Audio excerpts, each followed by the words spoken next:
Hi, I'm Jason Schultz. How fresh do you like your produce? Coming up on America's Heartland, we go to the source with some folks who like their fruits and vegetables fresh from the farm. You can't get fresher peaches than those you pick from the tree. We'll take you to Delaware, where one farmer meets consumer demand by letting them do the work. We'll travel to Alabama, where fresh produce is important to a chef, not only for his restaurant, but in supporting local homegrown efforts. Tropical produce is the draw at this farmer's market in Hawaii, catering to locals and folks on vacation. And if farm fresh strawberries are to your liking, we have a great recipe suggestion in our Farm to Fork segment. It's all coming up on America's Heartland. America's Heartland is made possible by CropLife America, representing the companies whose modern farming innovations help America's farmers provide nutritious food for communities around the globe. The Fund for Agriculture Education, a fund created by KVIE to support America's Heartland programming. Contributors include the following. You can see it in the eyes of every woman and man in America's heartland, living close to the land. There's a love for the country and a pride in the brand. In America's heartland, living close to the land.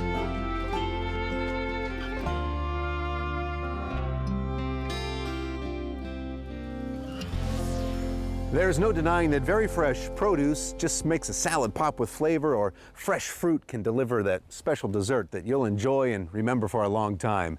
And demand for those fruits and vegetables has prompted a change in the way that many people shop. Just looking at the growth of farmers markets tells a good part of the story. Go back to 1994 and there were an estimated 1,800 farmers markets in the U.S. Fast forward to 2013 and that number had jumped to more than 8,000. It all centers on a consumer demand for fresher foods, greater choices, organic considerations, and a simple interest in eating better. And supermarkets, as well as outdoor markets, are answering those needs as well. But the farm-to-table movement has also prompted people to get closer to the actual production sites, striking up a relationship with the farmer and choosing the very piece of produce they want to consume. Our Yolanda Vazquez takes us to one farm in Delaware where farm visitors help bring in the harvest. Bennett's peaches, the finest peaches in the state of Delaware. Ralph Geigenast is particular about his peaches. So heading for the orchard on this midsummer morning. I mean, look at that. There's 8 peaches in the bottom of that box, and the bottom is filled up. Jane Layton and her husband echo that enthusiasm. And they certainly are big this year. Goodness, yes, much bigger than usual. Peaches, along with grapes, oranges, apples, and strawberries, are one of the most popular produce items in America. So popular that in many parts of the country, consumers are willing to do the harvesting themselves. Which is why this is a very busy time of the year for orchards in the mid-Atlantic states, like the Bennett You Pick It Farm in Frankfort, Delaware. Here you go. You can get a cart or a wagon right over here. All right, Wayne, got a spot down here.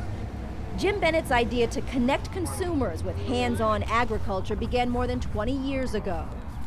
My goal is to try and grow a perfect peach in an imperfect world.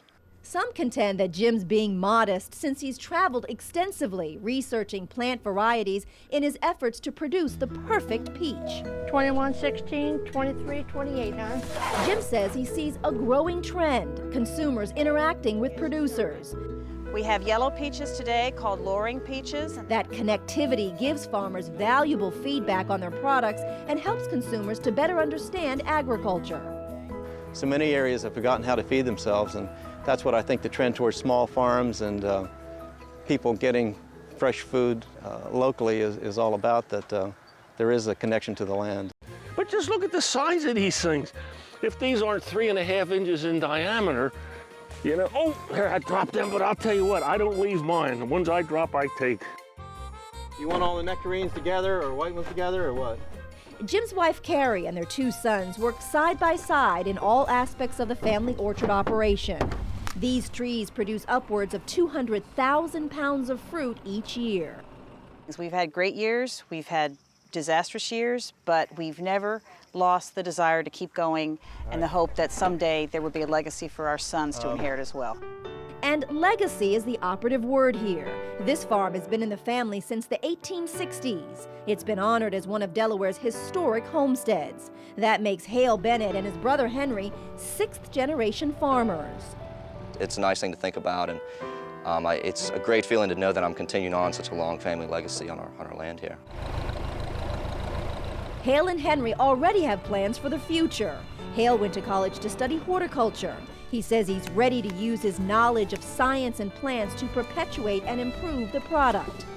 Farming is a labor of love, and it's something that you have to love to be able to work that hard and to be able to, spend so much time outside. And it's some days when it's 95 degrees out here, I wish I was in an air-conditioned office. But in reality, it's a great job, and it's hard to imagine myself doing anything else.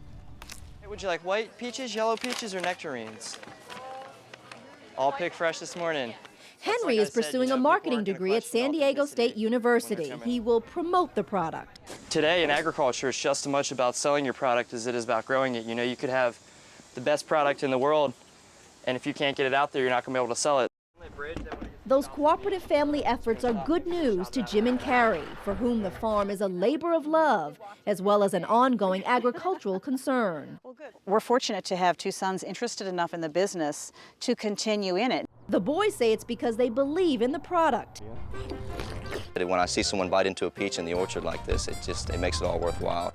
And that's something that seems to be working for the customers as well. It only takes about 4 minutes to fill a box. Morning, how you doing? Peaches have an interesting travel history. Popular at U-Pick farms in the U.S., the fruit is not native to America.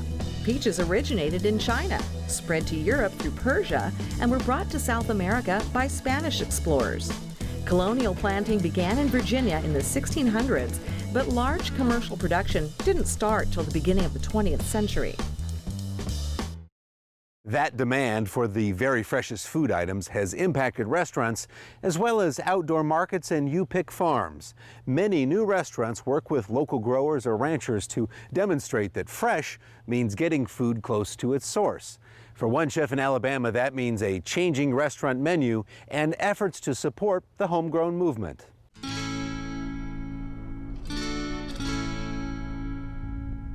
Think of Chef Chris Hastings like a doctor making house calls. Today he's visiting the Jones Valley Urban Farm. Morning, Edwin. How you feeling, buddy? Doing good. How about you? Great. In the heart of Birmingham, Alabama, this agricultural enterprise uses vacant land to grow 80 different types of fruits and vegetables. Today, Executive Director Edwin Marty shares some of his baby arugula with Chris. Yeah, this was sort of just an experiment that we threw together this winter.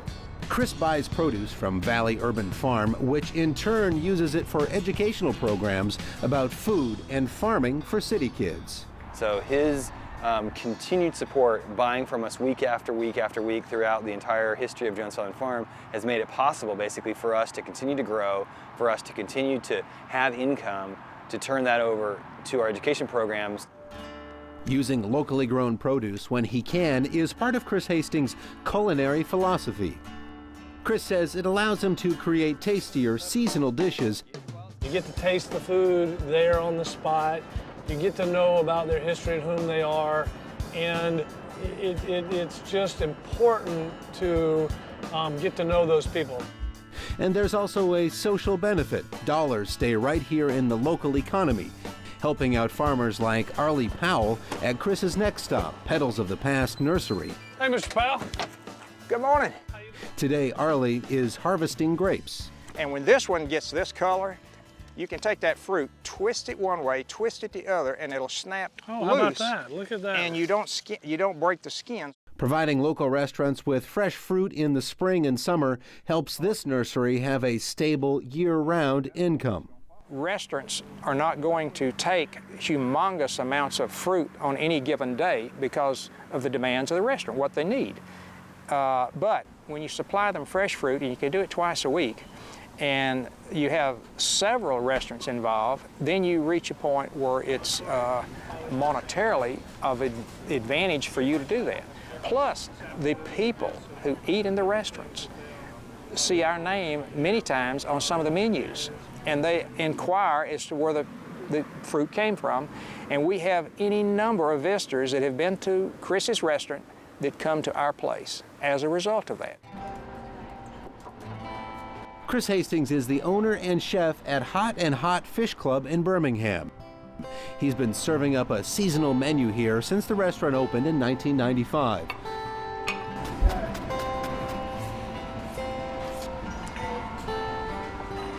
Of course, not everything served here is grown locally. That would be too limiting.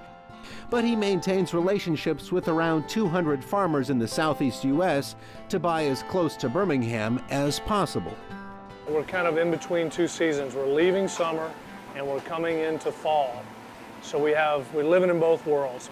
We'll take the arugula from Jones Valley, combine it with the persimmons from Petals from the Past to make a light salad. Hastings shares his culinary philosophy beyond the walls of this restaurant. You can also find him hosting tours for foodie tourists along Florida's so-called Forgotten Coast in the Panhandle region. Guests get to spend the week harvesting clams, oysters, and fresh produce, and then Chris prepares a feast on the last night of their adventure. It's an opportunity for him to reconnect to his roots. I go back to the time when I was a creek boy for the family. I'd go out every day, I'd crab, I'd fish, I'd dig clams, I'd seine shrimp, bring it back home to the table. My aunts would prepare the food that I'd caught along with the beautiful vegetables from the roadside stands. Back in Birmingham, the food is prepared and the restaurant patrons have arrived. We have baby Japanese eggplants. And when the chef visits diners to check on their meals, it's also an opportunity to share the story beyond the dish. And the small farmer is the one that's really winning from this. This and the chefs, and of course, the people at the end that win are the people that get to eat the good foods. For this Southern chef, a lifelong passion for cuisine has successfully paired with his philosophy on food and community. We've become an important part of the food community and the community at large here. You know, we feel very lucky. Of course, the diners here are the ones who get the best reward from this menu with meaning.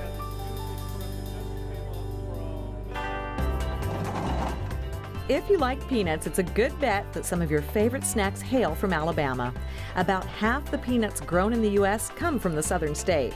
By the way, while Alabama is known as the heart of Dixie, the state has no official nickname. I'll be the first to admit that I love fresh fruit, especially those kinds literally bursting with flavor. But what about doing something different with those fruits that you've picked up at the market? Well, our Sharon Profis has something special when it comes to strawberries.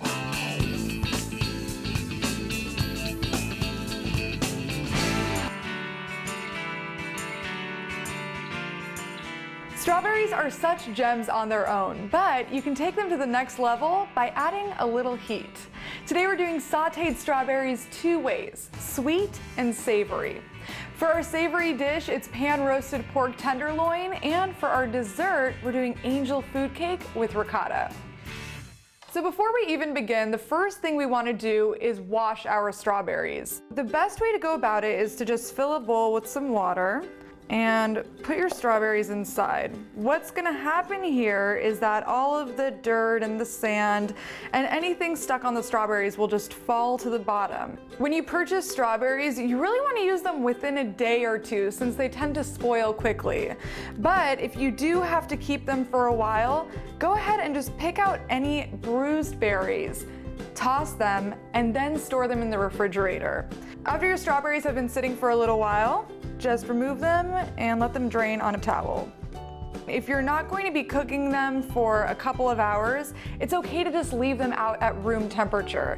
That's when their flavor is the most distinct, since the refrigerator and the cold can actually, again, temper their sweet flavor. today, we're not eating them fresh, we're sauteing them. And whenever you add heat to a fruit, what you're doing is bringing out the sweet flavors. Once the strawberries have drained, the next thing we want to do is hull them. Just grab your fruit and a sharp paring knife, and you just go in there at a diagonal, and the middle pops out, just like that. Our strawberries are ready, so let's go ahead and saute them. First, we'll get our pan warmed up on low heat and add our strawberries right to the pan. Let's add a few teaspoons of sugar. That'll help us extract all of those juices. And for a little bit of tang and extra sweetness, balsamic vinegar. We'll just get them mixed up, make sure every strawberry is coated with that mixture. And once it heats up, you really just want to leave it alone and let it saute for, about 10 to 15 minutes, or until all those juices get released. The strawberries break down and it turns into a kind of sauce. So all of the strawberries have released their juices, they've melted with the sugar and the balsamic vinegar, and they're ready to cool down before we serve them with our two dishes. Let's prepare our pork tenderloin. So the first thing you want to do is remove any obvious fat and the silver skin. And the silver skin is this connective tissue, and if you don't remove it, it's going to give you a really rubbery texture. Take a sharp knife and go ahead and remove that. Just drag your knife along, and it'll come right off. Now for this dish, we're gonna keep it really simple. We're just gonna do a quick dry rub. I'm just drying it off so that we get rid of as much moisture as possible. Strawberries are actually a part of the rose family, so they pair really well with herbs, especially rosemary. Our rosemary is ready, and now all that's left to do is to season the tenderloin. So we'll just go ahead and apply rosemary, salt, and pepper to each side. And before we go to the stove to sear the tenderloin, I'm just gonna slice a couple of shallots, and that's gonna be the topping for our pork tenderloin just before we add that strawberry sauce. So we'll just put a couple tablespoons of olive oil in the pan and set it to medium-high heat. And you know the pan is hot and ready when the oil begins to shimmer. We'll just grab our tenderloin, and it should sizzle. Nice. So we'll let it cook until each side is browned before sticking it in the oven. So I've set the oven to 400 degrees, and we're gonna let this roast for about 10 minutes or until the internal temperature is 145 degrees. Oh yeah. We've got a nice brown crust. The rosemary smells amazing. So let's just check the internal temperature. Should be about 140 to 145 degrees. That's perfect. And as it rests, it'll cook a little bit more. So let's just transfer it to a plate where it can relax a little bit while we take care of what's left here. This is like a gold mine of flavor. So all you want to do is just harness all of those little browned bits, and we'll do that this time by adding some shallots. And we'll saute the shallots in the fat that's left in the pan until they're crispy, and they'll make for a great topping for our tenderloin. Our shallots are crispy, our tenderloin is resting, and now let's go ahead and plate this dish. I like to slice tenderloin into 3/4 of an inch medallions. It's perfectly cooked. The outside has a nice crust to it, but the inside is still really juicy. Now we'll top it with our crispy shallots along with any juices. And finally, the star of our dish, our strawberries. So now that they've cooled, the sauce has thickened up a little bit, and they're ready to be served with our tenderloin. So that's our savory dish. Now let me show you how to use these strawberries for dessert. The dessert is really simple. All it takes is a few ingredients and those delicious strawberries we've already prepared. So we'll take about half a cup of ricotta. And ricotta is great in desserts because it has a natural sweetness to it. But to really elevate that flavor, we'll add a couple tablespoons of powdered sugar, and to brighten it, some lemon zest. So just take a generous piece of that angel food cake and top it with some of that lemony ricotta. And finally, we'll hit it with our strawberries.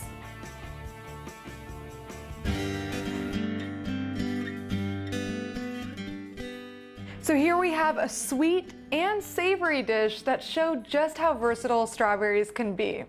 Now all that's left to do is eat.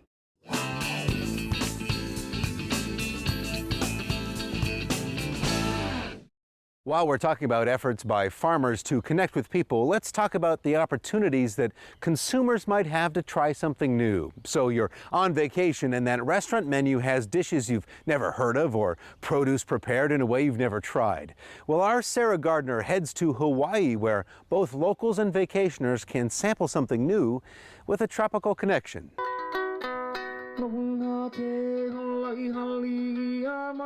This one's a pina colada. You want to try it? It may not be listed in the guidebooks, but this Big Island farmers market draws vacationers and locals alike. The attraction? Fresh fruits and vegetables, unique island produce, and a chance to meet the farmers of America's 50th state. And this is my rainbow chard. On the day we visited, former resort chef Eric Lilinski sought out fresh foods that highlight the efforts of local producers. We've got some romas today. Oh, you got beautiful romas. We've got some persimmons. It's a wonderful thing, you know, using all the local products that are grown right here. There's no carbon footprint, nothing, you know, it's only delivered from an hour up the road. Earth Matters Farm is one of those, just an hour up the road. The farm's crops include corn, carrots, and tomatoes, as well as exotic varieties of kale, tutsoi, and chard. Organic farmers Greg and Gail Smith say that living on an island creates a special challenge in providing enough food for local needs.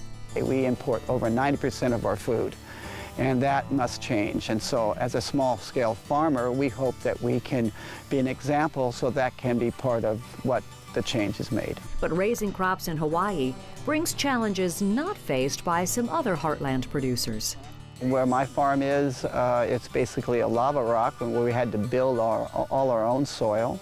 That was always a struggle, but now that it's established, it's doing really well. Insects are a problem. They don't have a chance to die over the winter, so they get quite big and strong and healthy. And it's a challenge to maintain organic farming with the insect problems, but we do the best we can with that. Cost of land is expensive, cost of water, cost of living here is expensive.